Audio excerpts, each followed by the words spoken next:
Hola, buenas tardes, ¿cómo están? Pues ahora estamos en nuestra siguiente clase virtual.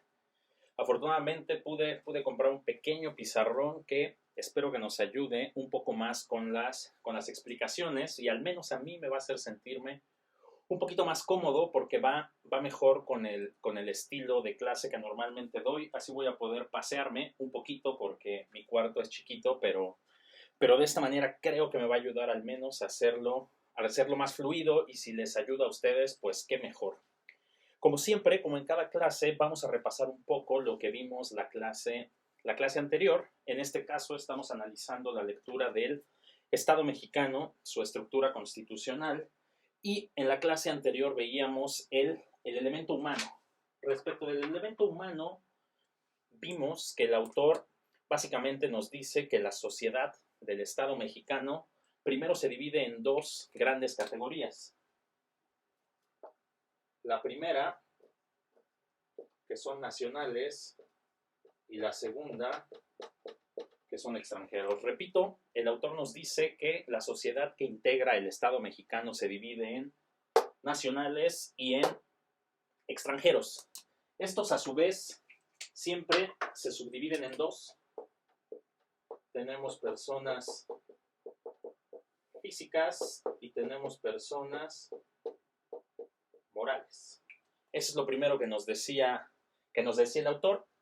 Las personas físicas nacionales, pues ustedes ya lo saben, son mexicanos por nacimiento o mexicanos por naturalización, y también ahí pueden encontrar dos subtipos más, que son mexicanos con doble nacionalidad, y también pueden encontrar mexicanos que residen en el exterior. Cuando hablábamos de personas morales, el autor nos decía que encontramos personas morales con cláusula de admisión de extranjeros y personas morales con cláusula de exclusión de extranjeros. Ya saben que las personas morales que admiten, admiten extranjeros hay que insertar la cláusula Calvo, como lo veíamos con las sociedades mercantiles, pues donde los extranjeros se van a comprometer a comportarse como nacionales respecto de su participación, respecto de su inversión en esa sociedad, que fue el ejemplo que utilizamos. Al igual, el autor nos dice que los extranjeros tenemos personas físicas y personas morales. Pues persona extranjera, como lo pudieron ver en los artículos de la Constitución, pues son aquellas que no tienen la nacionalidad mexicana. Una persona de Estados Unidos, de Honduras, de Guatemala, y el hecho de que sea extranjera no le excluye de formar parte de la sociedad del Estado mexicano, sino que, repito, la sociedad estatal no es igual a nación. Si bien la mayoría está integrada por mexicanos, pero no en su totalidad, sino que también tenemos extranjeros. Seguramente ustedes conocen algún extranjero, yo conozco algunos también, y pues ellos pagan impuestos, también buscan el bien público temporal, también se benefician de los aciertos de nuestro Estado y a su vez también se ven perjudicados por los errores de nuestro Estado. Las personas morales extranjeras son aquellas que se constituyen con arreglo a una ley extranjera y por lo tanto las personas morales mexicanas son las que se constituyen de acuerdo con la legislación nacional. Otro término que analizamos bastante en la clase anterior fue el de ciudadano, e incluso una de las preguntas de la clase virtual pasada era que me dijeran si un extranjero podía ser ciudadano. La respuesta que ustedes dieron de manera correcta es que no. Ciudadanos solo son mexicanos, solo son personas físicas con derechos políticos. Esta es la clave. Los derechos políticos. Un ciudadano, repito, es un mexicano que alcanza la mayoría de edad y que por lo tanto tiene derechos políticos. Respecto de este tema, uno de sus compañeros, el único que me hizo llegar una pregunta, una duda, fue Ernesto del grupo A, y pues ahora vamos a pasar a responderla.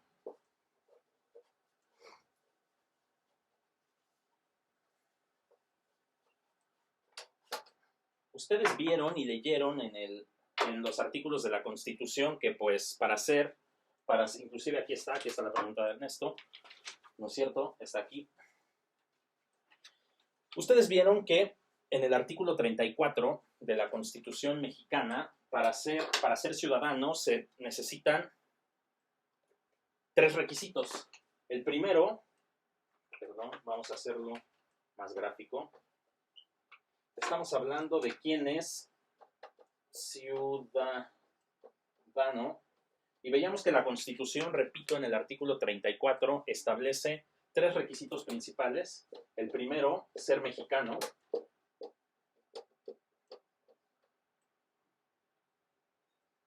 El segundo, mayoría de edad.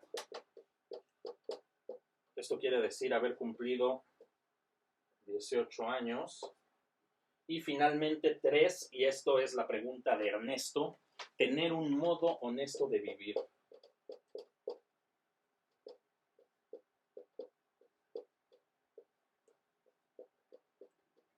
Repito, según la Constitución, según el artículo 34, los ciudadanos, para ser ciudadano mexicano, se requieren estos tres requisitos, cuando menos. 1, ser mexicano, es decir, los extranjeros no pueden ser ciudadanos. 2, tiene que ser mayor de edad, tiene que haber cumplido 18 años, estar en pleno uso de sus facultades, de su capacidad, haber adquirido la capacidad de ejercicio, por supuesto.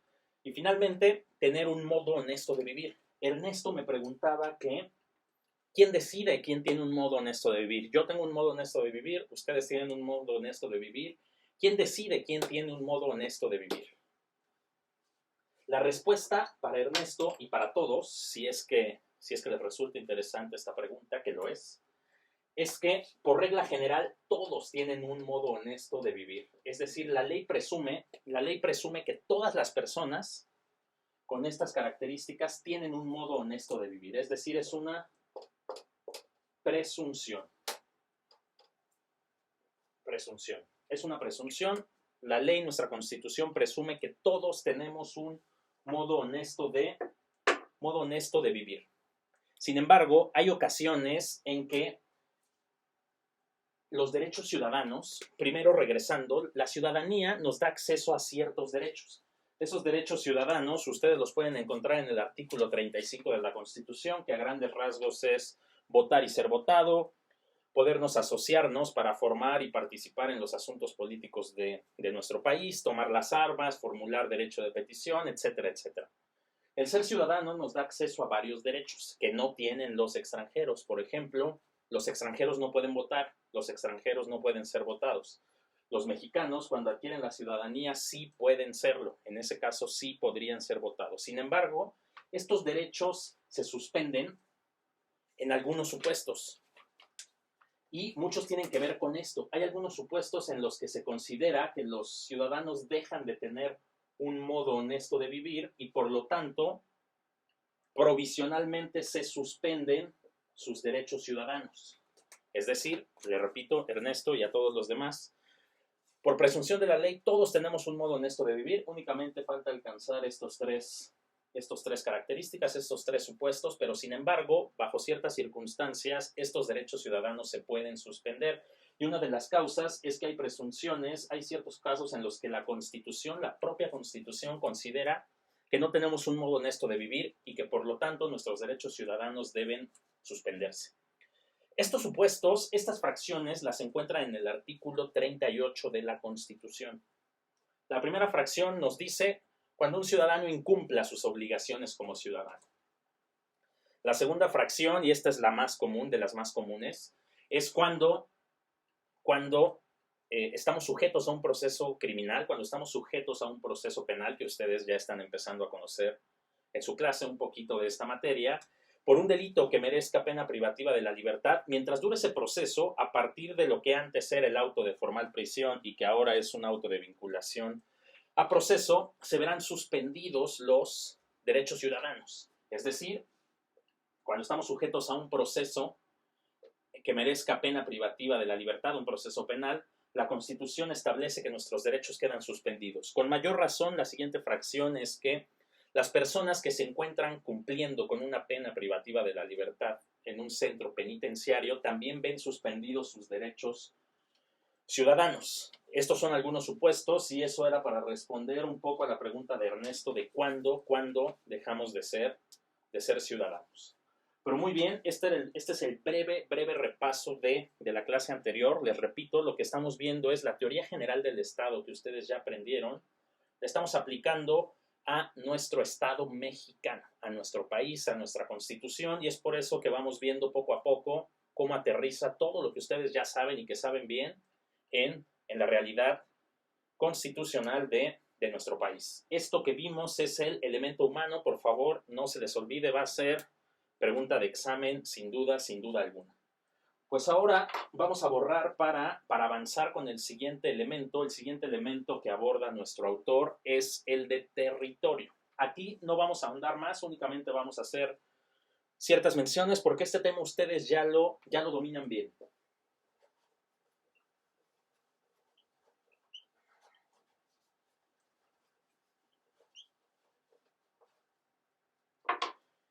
Muy bien, el territorio.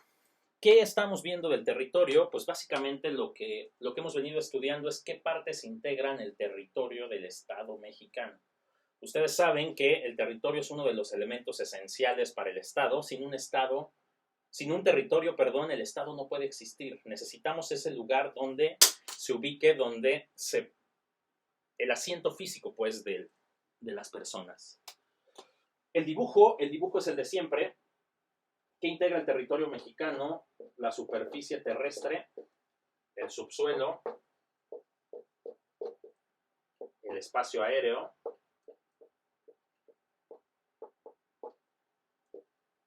y aquí dividimos en dos: mar territorial y zona económica exclusiva.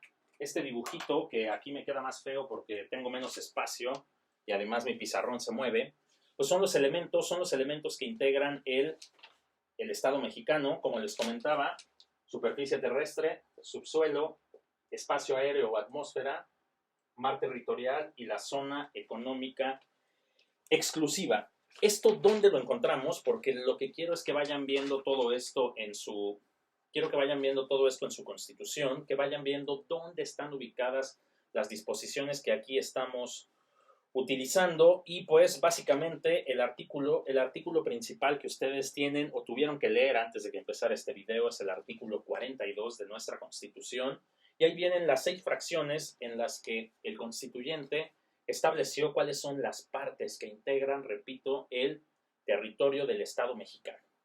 Primero, la fracción primera es las partes integrantes de la federación. Eso ya lo saben, son los estados que ustedes ya hicieron tarea, que ustedes ya respondieron en el examen.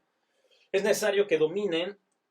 Primera, son 32 estados, ya no tenemos Distrito Federal. La Ciudad de México también es una entidad federativa más, es un estado más que integra el Estado mexicano.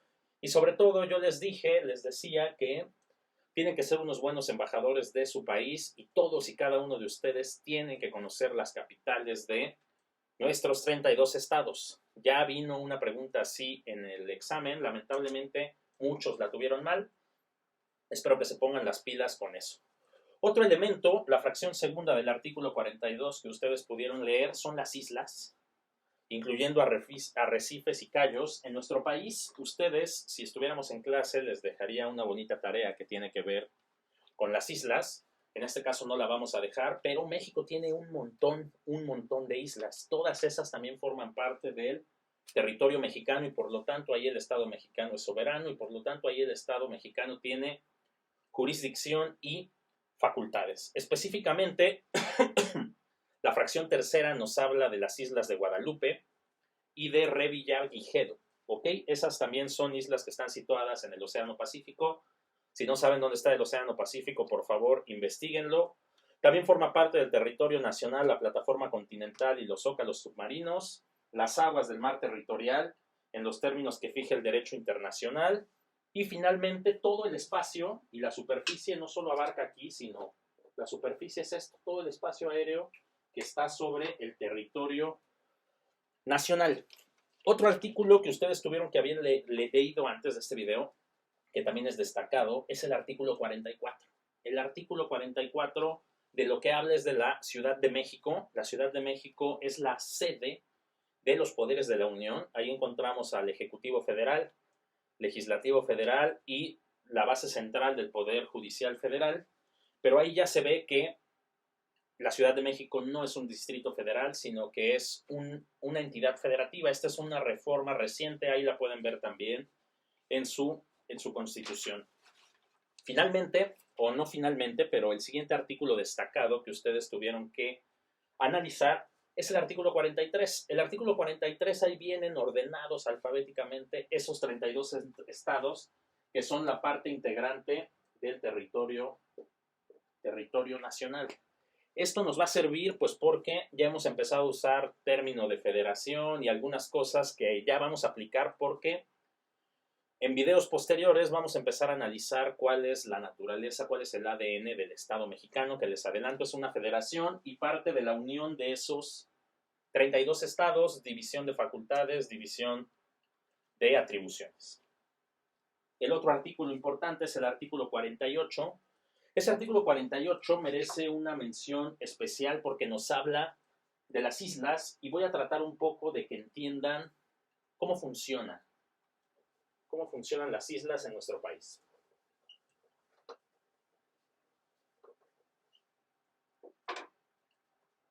El artículo 48 nos habla básicamente de las islas. Como en la mayoría de casos, mayoría de terrenos, podemos tener islas que estén sujetas al gobierno federal y podemos tener islas que estén sujetas a el gobierno de los estados. O para hacerlo más gráfico, para hacerlo más distinguido, gobierno de las entidades federativas. Les comentaba, en un estado federal como es nuestro país, las islas pueden estar sujetas al gobierno federal o bien al gobierno de la entidad federativa que corresponda. ¿Ok? Es decir, ¿de quién dependen las islas? Como regla general, las islas dependen de la entidad federativa a la que pertenecen. Por ejemplo, ¿alguien sabe dónde está Cozumel? Cozumel está en Quintana Roo y Cozumel es un municipio. O sea, Cozumel es como si fuera Cuernavaca, que es un municipio, pero que está situado en el mar. Es una isla, pero que se gobierna como un municipio y que por lo tanto forma parte o depende jurídicamente, depende competencialmente de el gobierno de las entidades federativas. Por otro lado, hay algunas islas que no están conformadas como municipios, no son un municipio propiamente dicho, no forman parte de un municipio propiamente dicho, y por lo tanto no están sujetos a las facultades y atribuciones de las entidades federativas, sino que por el contrario, están sujetos a las facultades del gobierno federal. Aquí el ejemplo más claro son o eran las Islas Marías, donde estuvo mucho tiempo un famoso centro penitenciario. Las Islas Marías tradicionalmente, si bien están cerca de Nayarit, pero si ustedes revisan con cuidado, no forma parte propiamente dicho de Nayarit, sino que estaba sujeto a las facultades del gobierno federal. Este artículo 48 que les digo nos dice que las islas, los cayos y arrecifes, como regla general, están sujetos al gobierno de la federación, con excepción de aquellas que estén sujetos a los estados. O sea, es una regla que no nos dice nada, porque no hace una clasificación de qué islas están en esta caja y qué islas están en esta otra caja. Lo mismo que les digo siempre, se tiene que analizar y revisar ahora sí que el caso en particular, el caso en específico para saber si esa isla forma parte o es un municipio y por lo tanto está sujeto a las facultades y atribuciones de alguna entidad federativa o si por el contrario están sujetas a las facultades y atribuciones del gobierno federal. Eso es por cuanto al territorio, simplemente recordando el mar territorial y la zona económica exclusiva, que muchos lo tuvieron bien, pero también muchos se volvieron a equivocar. La diferencia entre ambos, además de la distancia, tiene que ver con el derecho de dominio. Nosotros dijimos y repetimos hasta el cansancio que el Estado mexicano tiene un derecho de dominio sobre la totalidad de su territorio. Dominio. Y eso se personifica con el derecho de expropiación. ¿Ok? Regla general, el Estado mexicano tiene un derecho de dominio sobre la totalidad de su territorio, que el ejemplo más claro de eso es que puede expropiarlo, puede expropiar partes de su territorio que son parte o que forman parte de la propiedad privada. Y yo les decía que este derecho de dominio aplica tanto en el mar territorial como en la zona económica exclusiva. Zona económica exclusiva. Y pues básicamente la distinción entre uno y otro es que en la zona económica exclusiva el Estado mexicano, con base en tratados internacionales, tiene que tolerar, tiene que permitir el paso de embarcaciones extranjeras o bien el paso de algunas vías de comunicación como cables, el paso de algunos oleoductos. Yo les decía que pensaran en esto como una servidumbre que ustedes ya estudiaron o que en su defecto van a estudiar en su clase de bienes y derechos reales. Muy bien, ese es el segundo elemento que explica el autor, es decir, la población, que ya lo vimos, nacionales, extranjeros, personas físicas, personas morales, ciudadanos, y el territorio, repetimos lo mismo que ya habíamos estudiado, sin embargo lo situamos en los artículos constitucionales que ustedes leyeron. Hablamos un poquito de las islas que pueden estar sujetos al gobierno de un estado, de una entidad federativa, o al gobierno o a las facultades del gobierno federal, depende de cada isla en particular, y finalmente volvimos a hacer énfasis en la distinción entre mar territorial y zona económica exclusiva. Sobre ambos espacios, el Estado mexicano ejerce un derecho de dominio. Esos son los dos primeros elementos que analiza el autor.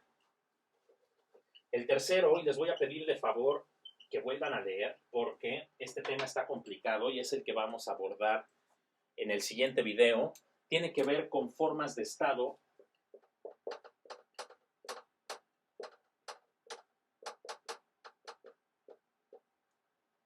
y por el otro lado y con color verde, formas de gobierno.